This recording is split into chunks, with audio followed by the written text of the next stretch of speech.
Chapter 30 Margasheersh Krishna Chaturthi Vrata. Om Shri Ganeshaya Namaha.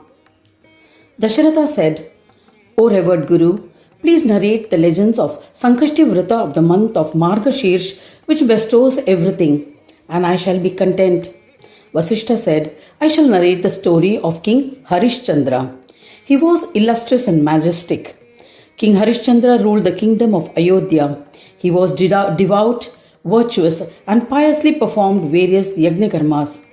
Generous to all, particularly towards Brahmins, to whom he gave whatever they asked for, there was no one who could match his merits on earth. One day, Vishwamitra, in order to harass him, posed as a mendicant and asked for his entire kingdom as a donation. He stripped the king of his kingdom. Wherever he went, the king was tormented by him. Yet the king remained steadfast in his dharma. He possessed the knowledge of the supreme truth and hence was unfazed.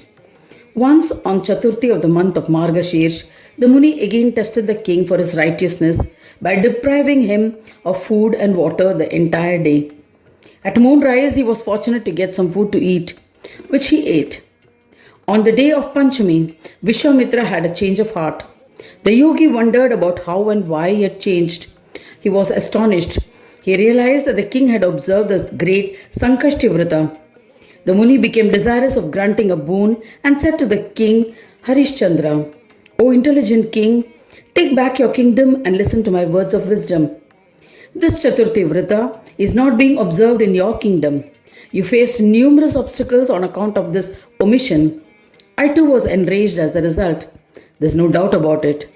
One must observe the Chaturthi Vrata before the commencement of any deed, as it bestows the fourfold prosperity of dharma, wealth, desire fulfillment, and liberation. Though you earned many merits, but not having performed the Chaturthi Vrata, your efforts were fruitless. As a result, you and all of your subjects were prone to go to hell. You have unknowingly observed the great Vrata yesterday. O illustrious king, I have developed affection for you. To obtain happiness, observe this Vrata with your subjects. Having said thus, he initiated the king into the Ashtakshara mantra of Ganesha with all ordained rituals. The king then requested, please describe the form of Ganesha and also narrate the effect of this Vrata and its rituals. Vishwamitra described the form of Ganesha. He said, listen to the glorious majesty of Ganeshwara. There's only one God, Ganesha, who is omnipresent. The rest are his Ganas, a community serving him. The ones who can be expressed by mind and speech is represented by the word Vishwagana. They exist in various forms and I cannot describe them in entirety. The various forms of Brahmas, which cannot be expressed by mind and speech, are also the forms of Vishwagana. This has been elucidated in the Vedas. Siddhi creates erroneous perceptions and Buddhi is the bearer of that delusion. Vignesha Chintamani, who resides in the Chitta, conducts his divine plays with the aid of both. Worship him with all the rituals and you will attain peace. Even as a king, you will be reverential to yogis. Chitta is fivefold in nature and infatuations are also 5 types. By renunciation of the infatuations and the tendencies of the Chitta, you will become Chintamani. Having explained thus, he described the importance of the Vrata and the sage disappeared. After Vishwamitra departed, the king was overjoyed and hastily returned to Ayodhya. The ministers welcomed him. With his subjects, he observed Shukla and Krishna Varada Chaturthi Vrata as ordained. He commended the observance of Chaturthi Vrata in his kingdom. He popularized the Vrata in his kingdom. The subjects obeyed his command happily. Since there is no other Vrata in comparison to this Vrata, by observing the Vrata, people became free of all diseases and lived a happy life. The king also became engaged in single-pointed worship of Ganesh. At an opportune time, he handed over the reign of his kingdom to his son and with his wife went to the forest. By performing puja of Ganesha and observing penance, he became a yogi and attained peace. In the end, He ascended to Swanandaloka and merged with Ganesha. This is the glory of Margasheersh Chaturthi Vrata.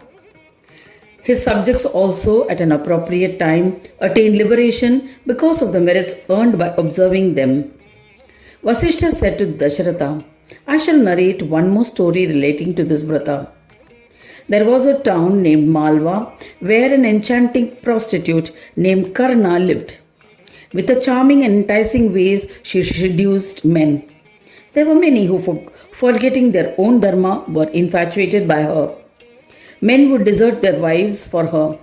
They would consume alcohol and meat. Brahmins and other men were also corrupt. They resorted to stealing. They committed many sins. Enumerating the sins of others is itself a sin.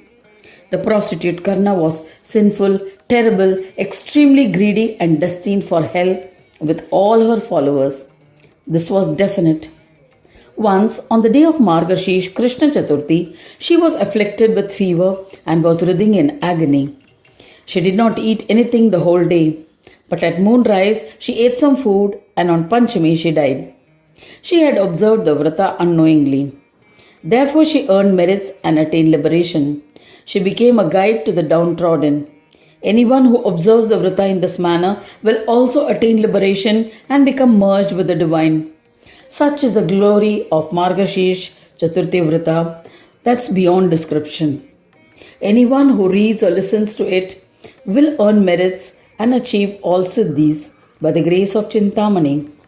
Thus ends the 30th chapter titled Margasheersh Krishna Chaturthi Vrata in the 4th Khanda of the Puran Upanishad, Srimad Mudgal Purana, describing the legends of Gajanana.